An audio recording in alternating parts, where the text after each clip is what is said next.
Le compte est bon, on peut démarquer. Bonjour YouTube, comment ça va? Oui, les nouveaux iPhone 15, 15 Plus, 15 Pro et 15 Pro Max sont ici. Ils sortent le 22 septembre prochain, je les ai déjà, comme d'habitude. Alors gros pouce bleu dans la barre des pouces bleus pour ces petites vidéos qui sont quand même un peu exclusives.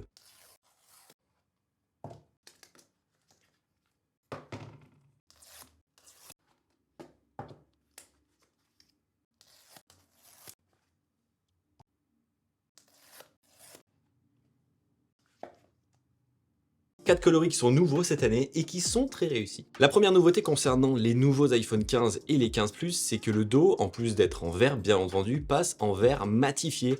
Donc on n'a plus du tout ce côté vert brillant, mais on a le même côté matifié que l'on peut avoir tout simplement avec les iPhones de la gamme Pro depuis 2019. Sans oublier que désormais ces côtés sont un peu plus arrondis quand ils reviennent à la façade avant et à la façade arrière pour avoir vraiment un côté un peu plus englobé et beaucoup moins franc comme on avait depuis 2020 et la gamme des iPhone 12. Et Apple en plus de ça fait un nouveau procédé pour sa façade arrière. Donc en fait on a ici sur le module photo le même coloris que l'on a sur la façade arrière. Ici donc le bleu pour l'iPhone 15.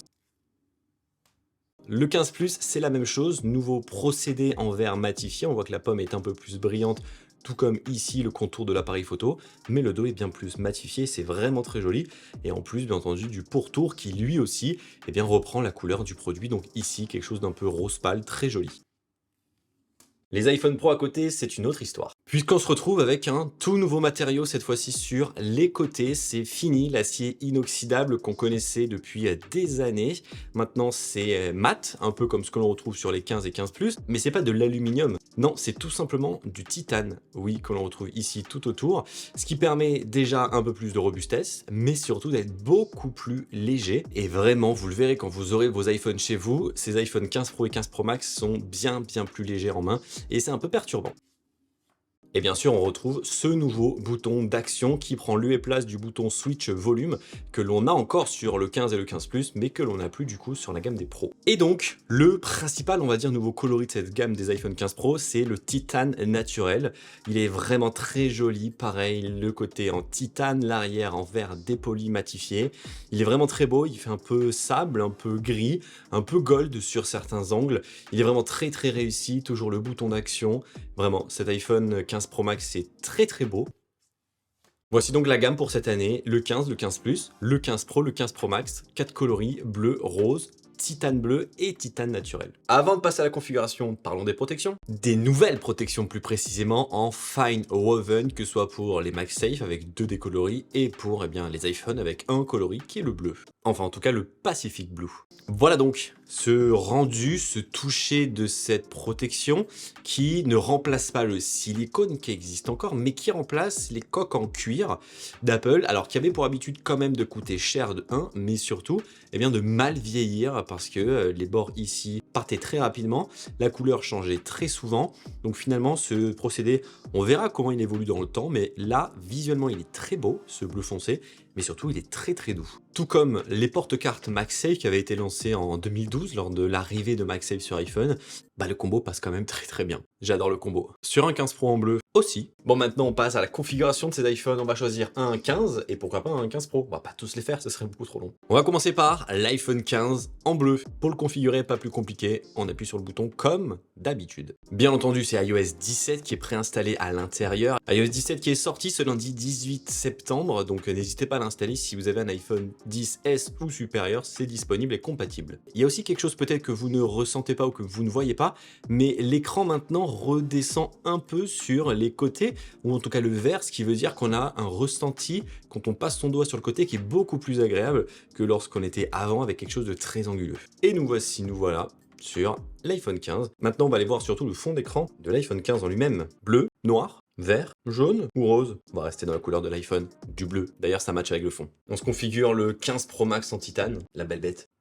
Là, on devrait avoir quelques petites nouveautés à configurer, potentiellement le bouton d'action. Et là, maintenant, il nous explique comment ça se passe, du coup, ce nouveau mode silence que l'on peut donc activer dans le centre de contrôle, juste en haut à droite, ou alors en configurant le fameux nouveau bouton d'action qui se trouve juste ici. Donc, le premier mode, c'est le mode silence classique, donc on reste appuyé longtemps dessus et ça passe en mode silence, on reste appuyé et on repasse en mode normal. Si on appuie une fois, ça nous indique juste sur la Dynamic Island le statut où ça en est, si c'est en silence ou pas. Ensuite, on peut avoir le mode de concentration que l'on peut personnaliser juste ici. On peut lancer l'appareil photo selon les photos, selfie, vidéo, portrait ou un portrait selfie. On peut allumer la lampe torche, commencer un mémo vocal ou encore activer la loupe si jamais vous en avez besoin, ajouter un raccourci via tous les raccourcis que vous avez pu créer, et on en a fait pas mal de vidéos justement sur ces raccourcis, donc peut-être ça peut être intéressant, ou enfin une action d'accessibilité. Moi pour le moment je vais mettre l'appareil photo et on va directement faire photo, tout simplement, et on va juste changer de fond d'écran. Vous me connaissez, à chaque fois j'aime bien mettre les fonds d'écran des produits, blanc, bleu, non, naturel, on garde,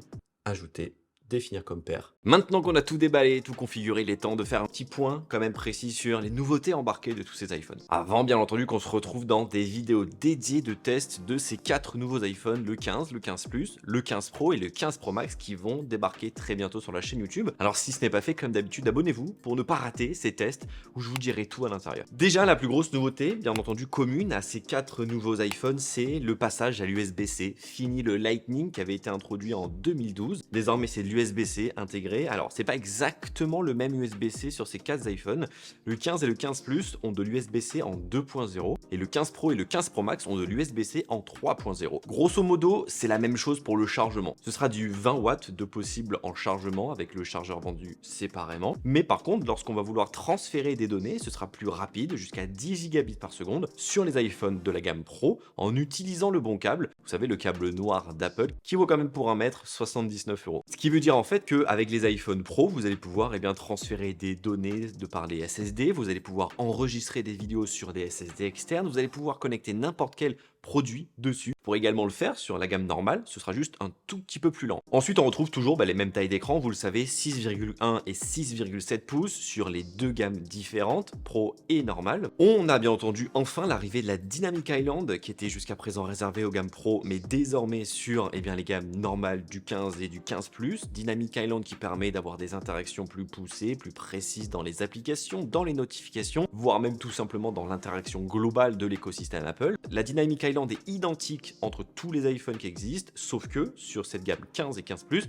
c'est uniquement du 60 Hz, là où sur la gamme Pro, y compris l'année dernière, c'était un écran 120 Hz. Les 15 Pro et 15 Pro Max ont toujours leur écran 120 Hz, donc en ProMotion, avec l'Always On Display qui n'a pas bougé, c'est toujours la même chose. Simplement, on le voit, cette année, les 15 Pro et 15 Pro Max ont des bordures un tout petit peu plus fines que les 14 Pro ou les 14 Pro Max. Cela est dû tout simplement parce qu'Apple a réussi à diminuer les bordures des 15 Pro et des 15 Pro Max. Donc on se retrouve finalement avec un vrai nouveau design pour les 15 Pro et 15 Pro Max, parce qu'en fait, on va avoir des bordures plus fines, on va avoir un encadrement plus robuste, plus fin, plus léger, dans un nouveau matériau qui est donc bien entendu le titane, qui prend les traces de doigts, attention, pas autant que les anciens modèles en acier inoxydable où c'était vraiment quelque chose d'horrible. Là désormais, ce sont des traces de doigts un peu différentes, faut vraiment l'avoir en main pour voir ce que ça peut donner. Tout ça fait que les iPhone 15 Pro et 15 Pro Max, quand vous les avez en main, vous sentez vraiment un nouveau design, parce que les côtés sur les extrémités reviennent un peu soit à la façade avant ou soit sur la façade arrière, et la prise en main est beaucoup mieux. Et en soi, c'est la même chose aussi pour les 15 et 15 Plus, qui désormais, on le sait, ont ce dos en verre matifié. C'est beaucoup plus joli que si on avait ce verre brillant comme on pouvait avoir jusqu'à présent. Les bordures sont toujours plates, mais cette fois-ci repartent un peu sur l'arrière et sur l'avant pour une prise en main bien meilleure, même si ici sur les 15 et les 15 Plus, l'épaisseur autour de l'écran est toujours la même. Autre différence et nouveauté qu'on peut avoir entre les 15, 15 Plus et 15 Pro, 15 Pro Max, c'est que la gamme Pro a donc ce nouveau bouton d'action qui n'est pas disponible sur la gamme des 15 et 15 Plus. Bouton d'action qui est personnalisable dans les réglages avec une interface bluffante, magnifique qu'Apple nous avait jamais habitué à avoir et qui permet, en restant appuyé longtemps dessus, d'avoir un retour haptique et donc d'activer une fonctionnalité précise, que ce soit le mode silence si vous êtes trop habitué et que vous voulez pas changer vos habitudes, le lancement de l'appareil photo. Bref, il y a 9 possibilités différentes en restant appuyé fort dessus. Ça vous permet d'activer ou non ce mode, vous restez appuyé, ça vous l'enlève, et si vous appuyez une seule fois, ça vous donne juste le statut de où en est votre mode. Si vous êtes par exemple en mode silencieux, ça vous dira si vous êtes en silence ou en sonnerie. Par contre, autre vraie nouveauté et différence qu'on peut retrouver entre la gamme 15, 15 Plus, 15 Pro, 15 Pro Max, c'est que la gamme 15, 15 Plus, elle reste sur la 16 Bionic, qui était l'année dernière dans les 14 Pro et 14 Pro Max.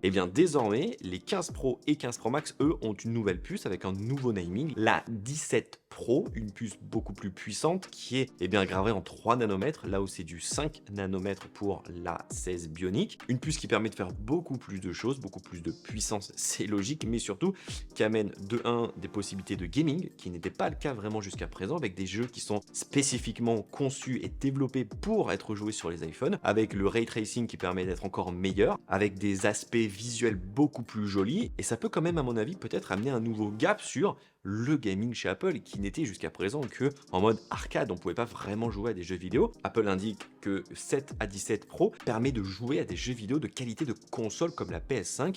Affaire à suivre, est-ce que ça arrivera un jour sur Mac? Est-ce que ça arrivera potentiellement sur l'Apple TV pour y jouer sur sa télé? J'ai très hâte de voir la suite. Mais aussi nouveauté, on le sait, sur la partie photo, bien entendu, la partie photo évolue. Comme chaque année, sur les 15 et les 15 Plus, on a enfin un capteur grand angle qui évolue, qui passe à 48 millions de pixels. C'est pas le même qu'on a sur la gamme Pro, puisque là c'est du 48 simplement entre guillemets en capteur photo.